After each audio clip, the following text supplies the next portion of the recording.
Hello. We are so excited to show you our native speech capabilities. Welcome back to the English journey. Today, we are discussing a powerful tool that changes not just how we speak, but how we live, the power of positivity. My name's Anna, and I am here to guide you through building a mindset that makes learning English and life itself much brighter.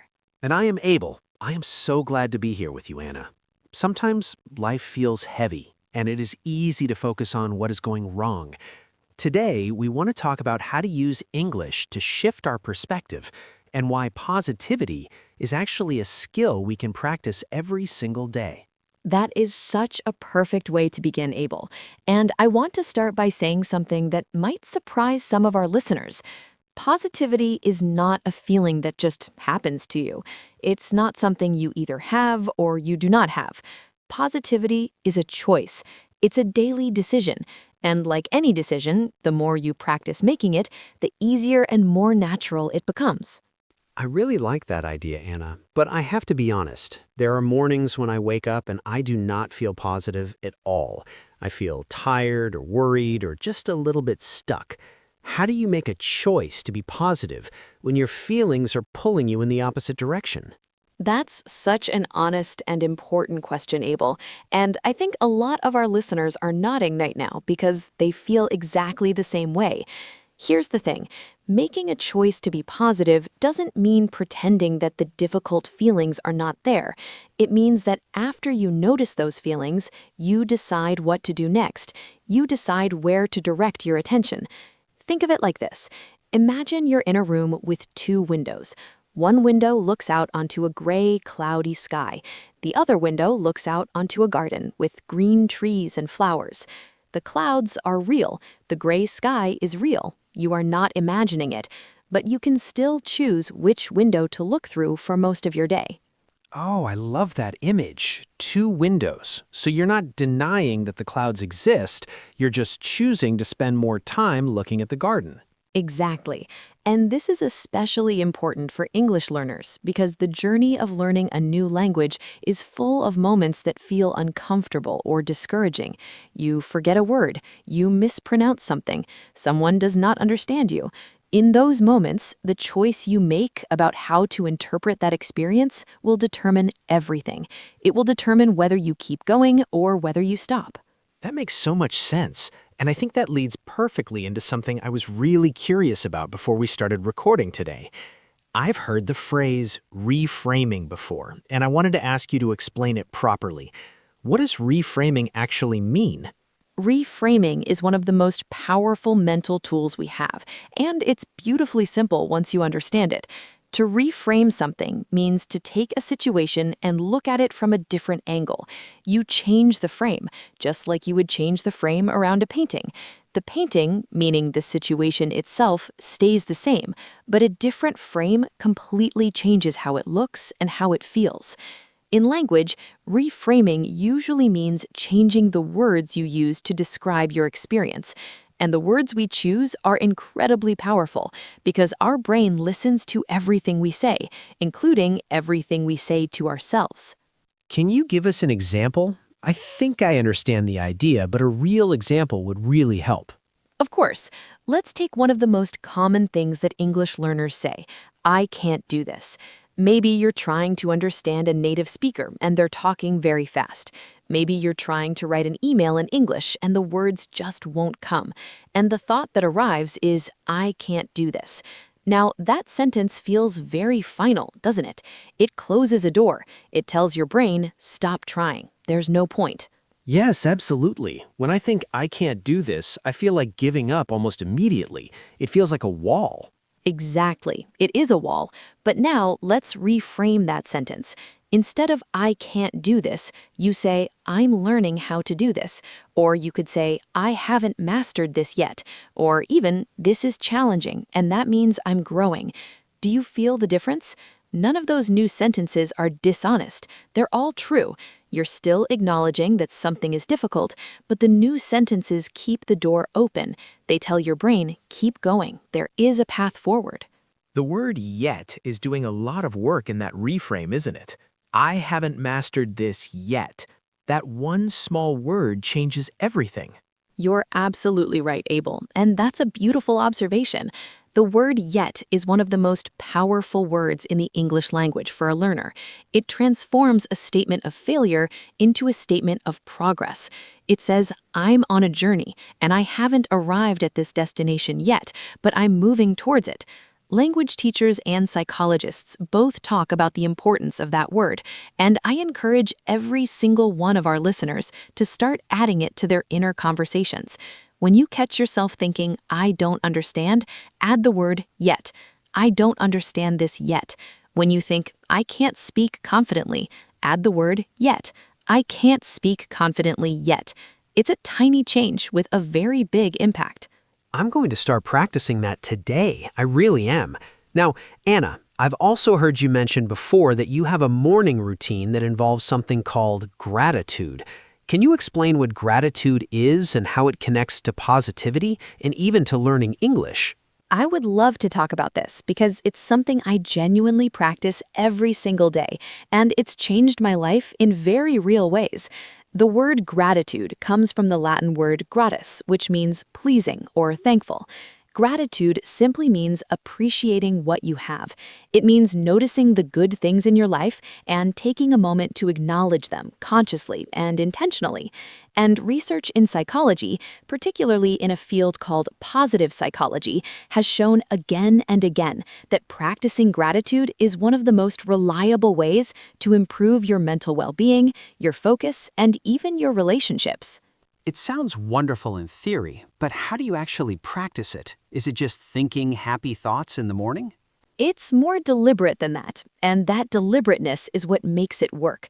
One of the most effective and well-researched methods is something called the 3 things exercise. Every morning, before you look at your phone, before you check the news, before you do anything else, you take 2 or 3 minutes and you identify 3 specific things that you are grateful for. And the key word here is specific. It's not enough to think, I'm grateful for my family. You need to go deeper. You think, I'm grateful that my sister called me last night and we laughed together for 20 minutes. Or I'm grateful that I had a warm cup of coffee this morning and I could sit quietly for a few minutes before the day got busy. The specificity is what activates the feeling of gratitude in your brain, and that feeling is what creates the positive chemical response. That's interesting. So being vague about what you're grateful for doesn't work as well as being very detailed? That is correct. When you're vague, your brain does not quite believe it. It processes it as just a routine thought. But when you are specific, when you call up a real memory or a real sensory experience, your brain responds emotionally.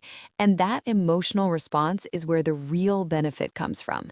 Now, here is the exciting connection to English learning. When you do this exercise in English, when you practice thinking and writing your 3 grateful things in English, you are doing something remarkable. You are combining mindfulness with language practice. You are forcing yourself to find the right words to describe real feelings and real experiences. You are building vocabulary in a context that is personally meaningful to you. And you are starting your day with your brain already activated in a positive, engaged, curious state. That is a perfect state for learning. So the gratitude exercise is not just good for your mood, it is literally a language practice tool. Precisely. And I have spoken with many learners who say that their English writing improved noticeably after they started keeping a gratitude journal in English. Because when you write about things you genuinely care about, the language comes more naturally. You're not just filling in blanks in a textbook, you are communicating something real. And that authenticity makes the language stick. I want to try that. I think I will start a small notebook just for this. But Anna, I want to bring up something that I think is really important and maybe a little bit complicated. I have seen something online called toxic positivity. I think some people use positivity in a way that is actually harmful. Can you explain what that means and how we avoid it? Abel, I am so glad you brought this up because it is a critically important distinction and it's one that many people get confused about. Toxic positivity is when positivity is used to dismiss or minimize real, valid, difficult emotions. It's what happens when someone is going through something genuinely painful. Maybe they lost a job, or a relationship ended, or they're struggling with anxiety, and someone responds by saying things like, just be positive, or everything happens for a reason, or just focus on the good things and stop worrying. Those responses, even when they're well-intentioned, are harmful because they send a message that the person's real feelings are wrong or unwelcome. Yes, I have experienced that. When I was going through a hard period and someone told me to just cheer up, it actually made me feel worse. It made me feel like I was failing at being happy. And that's exactly the problem. Real optimism, genuine, healthy positivity, never tells you that your pain is invalid. It never says, you should not feel that way. Instead, it makes room for the difficult emotion. It says, yes, this is hard, this hurts, and that's completely understandable. But then it also gently asks, what is one small step I can take forward from here? Do you see the difference? Real optimism holds both things at once. It holds the difficulty and the possibility. It doesn't pretend the storm isn't happening, it trusts that you can navigate through it. So it's not about being happy all the time. It's about having the courage and the tools to keep moving even when you're not happy. That is a beautiful way to express it, Abel. Resilience, which is one of the most important words in discussions about mental health and personal growth, is not about the absence of difficulty. Resilience is the capacity to recover. It's the ability to fall down, sit with the discomfort for a moment, and then find a way to stand back up again. And a positive mindset supports resilience, not by erasing pain, but by reminding you that pain is not permanent. It's not the final chapter of your story. I want to remember that phrase. Pain is not permanent. It's not the final chapter of your story. That's really powerful. Now, Anna, let's talk about something that I think affects all of us very deeply, often without us even realizing it. You mentioned before that the people we spend time with in the media we consume can affect our internal language. Can you explain what you mean by internal language? Yes, this is a concept I find endlessly fascinating. Your internal language is the voice inside your head. It's the running commentary that narrates your life. It's the words you use when you talk to yourself about your mistakes, your successes, your fears, and your hopes. Most people have a very active internal language, but they've never really stopped to listen to it carefully. And here's the critical point. Your internal language is not entirely your own creation. A very large part of it was absorbed from the people around you, from your family, your friends, your teachers, and from the media you have consumed over the years. That's a little bit unsettling to think about. So the voice in my head might actually be repeating things I absorbed from other people. In many cases, yes. If you grew up around people who often said things like, we cannot do that, that is for other people, or do not take risks, it is too dangerous, or you are not good enough for that, those phrases can become part of your internal script. And as an adult, you might hear yourself thinking those same thoughts without even knowing where they came from. The same is true in reverse. If you grew up around people who said, you can figure this out, or mistakes are how we learn, or let's try and see what happens, those phrases also become part of your internal language. They create a foundation of confidence that supports you throughout your life. So the people in our lives are actually shaping the way we talk to ourselves. That is a huge responsibility, both for ourselves and for the people around us. Enormous. And this is why I always encourage people to be very thoughtful and intentional about who they spend their time with. I am not suggesting that you should only be friends with people who are perfect or endlessly cheerful. That goes back to the toxic positivity problem. But I am saying that you should notice how you feel after spending time with certain people. Do you feel energized, encouraged, and clearer about your goals? Or do you feel drained, doubtful, and smaller than before? Those feelings are information.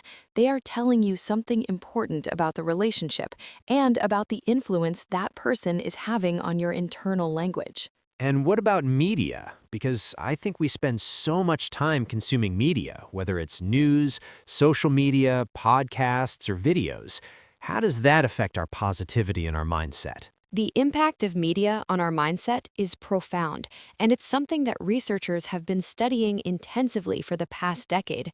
Our brains have what is called a negativity bias.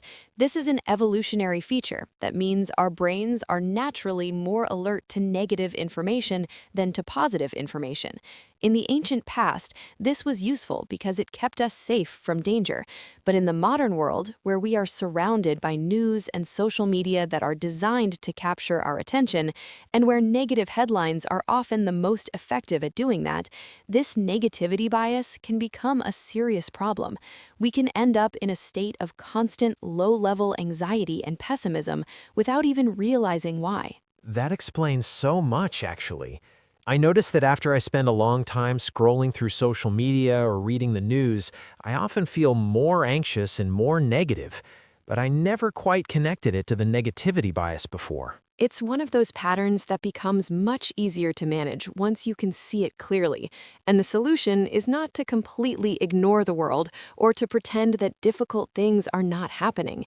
The solution is to be intentional and conscious about what you consume and for how long.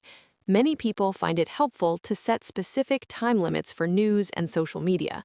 Some people have a rule that they do not look at their phones for the first 30 minutes of the morning, which protects that early morning mental space for something more nourishing, and replacing some of that media consumption with content that educates, inspires, or genuinely entertains you, like this podcast, like educational videos, like books that expand your thinking, creates a very different kind of internal environment. And for English learners specifically, choosing to consume English media that is positive and educational is doing double duty, is it not?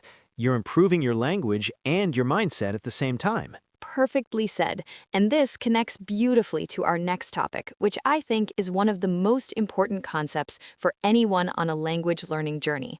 I am talking about the growth mindset. This term was developed and popularized by a psychologist named Carol Dweck, and her research has changed the way educators and learners around the world think about ability, effort, and potential. I've heard the phrase before, but I would love to hear you explain it in your own words. What is a growth mindset? A growth mindset is the belief that your abilities are not fixed. It is the belief that intelligence, skill, talent, and competence are not things you are simply born with or without. They are things that can be developed through effort, practice, good strategies, and time. This stands in contrast to what Dweck calls a fixed mindset, which is the belief that your abilities are permanent and unchangeable. A person with a fixed mindset might say, I am just not a language person. Some people can learn languages and some people cannot. I am one of the people who cannot. And with that belief firmly in place, every difficulty becomes evidence that they are right. Every mistake confirms the story. Every struggle is a reason to stop. I used to think exactly like that about English, actually. I used to believe that some people were just naturally gifted with languages, and that I was not one of them. It was a very discouraging belief to carry around. And it's an incredibly common one. But here's what the research actually shows. Language acquisition, the process of learning a new language, is almost entirely a function of exposure, practice, and consistency. There is no reliable evidence that some people are simply born as natural language learners and others are not. What there is strong evidence for is that people who believe they can improve and who therefore continue practicing even when it is difficult do in fact improve. The belief drives the behavior, and the behavior produces the result. The growth mindset creates a self-fulfilling cycle of improvement. So, in a way, believing you can do something is actually part of how you learn to do it. Exactly. And this is where positivity and language learning become deeply intertwined. A learner who approaches their English practice with a positive, growth-oriented mindset will handle mistakes very differently from a learner with a fixed mindset. When a growth mindset learner makes an error, they think, interesting, why did I make that mistake? What can I learn from it? When a fixed mindset learner makes the same error, they think, See, I knew I was not good enough. I cannot do this. The mistake is identical. The interpretation is completely different, and that interpretation determines everything that follows. That is such a clear way to explain it. I want to ask you about patience, because I think patience is something that every language learner struggles with. We want to be fluent quickly, and when progress feels slow, it is very easy to become discouraged. How does a positive mindset help with that specific challenge? This is perhaps the most practical and important application of everything we have discussed today. Patience in language learning is not passive. It is not simply waiting and hoping that fluency will arrive one day. Active patience means continuing to take small, consistent actions every single day while accepting that the results of those actions will appear gradually and not all at once. A positive mindset supports this kind of patience because it keeps you focused on the process rather than only on the outcome. Instead of thinking, I am still not fluent, a positive, growth-oriented learner thinks, today I learned 3 new phrases. Today I understood a conversation I did not understand last week. Today I was brave enough to speak even though I was nervous. Those small acknowledgments matter enormously. They feed the motivation that keeps you going. I think I have been too focused on the destination and not enough on the journey. And when I focus only on how far I still have to go, it feels overwhelming and discouraging. But when I look back at how far I have already come, I actually feel quite proud. And that pride is not arrogance. It is legitimate recognition of real effort and real progress. I encourage all of our listeners to keep a record of their progress. Write down the things you could not say 6 months ago that you can say today. Write down the conversations you have had, the episodes you have understood, the emails you have written. That record becomes a powerful piece of evidence against the fixed mindset voice that tells you you are not improving. Because when you look at concrete evidence of your own growth, it is very hard for that negative voice to maintain its argument. That is such a practical piece of advice. Evidence against the fixed mindset voice. I love that framing. Anna, before we bring everything together, I want to ask one more question that I think is on the minds of many of our listeners. Is it possible to become a more positive person if you have spent most of your life being quite negative or pessimistic? Is it too late to change? It is absolutely not too late, and I want to say that as clearly and as warmly as I possibly can. The science of neuroplasticity, which is the brain's ability to form new connections and pathways throughout our entire lives, tells us that the brain can change at any age. Our patterns of thinking are not carved permanently into stone. They're more like paths through a forest. The paths that you walk most often become wider and easier to travel. The paths you stop walking gradually become overgrown and harder to find. When you begin practicing new patterns of thought, when you begin reframing, practicing gratitude, choosing your media carefully, surrounding yourself with encouraging voices, and approaching challenges with a growth mindset, you are literally creating new neural pathways. You are building new, wider, easier paths in your brain. And over time, those new paths become your default route. That is such a hopeful image. New paths in the forest. And every time we practice one of these techniques, we're taking another step down that new path. Yes, and every step counts, even on the days when it is difficult, even on the days when the old negative path feels much more familiar and comfortable. The fact that you keep choosing the new path, even imperfectly, even with effort, that is the practice. That is what builds the new mindset. There's a phrase I love very much. You don't have to be great to start, but you have to start to be great. The same is true of positivity. You don't have to be perfectly positive to begin, you just have to begin. I think that's the most encouraging thing I've heard all day. And I feel like everything we've talked about today connects so beautifully. The reframing technique teaches us to change the words we use about our struggles. The gratitude practice trains our attention to look for what is good. The distinction between toxic positivity and real optimism reminds us to be honest about our feelings while still choosing to move forward. Being thoughtful about our surroundings and our media helps protect our internal language, and the growth mindset gives us the patience and the courage to keep going even when progress feels slow. You have summarized this so eloquently, Abel, and I want to add one final thought for all of our wonderful listeners. Everything we have spoken about today, every technique, every mindset shift, every small daily practice, it all leads to one place, the confidence to use your voice. In English and in life, confidence does not come before you take the step. Confidence comes from taking the step, even when you are not sure you're ready. A positive mindset is the foundation that makes you willing to take that step again and again, until one day you look back and realize that what once felt impossibly difficult now feels completely, naturally, and joyfully yours. In that moment, the moment when the language starts to feel like yours, is worth every difficult day, every moment of doubt, and every brave, imperfect step it took to get there.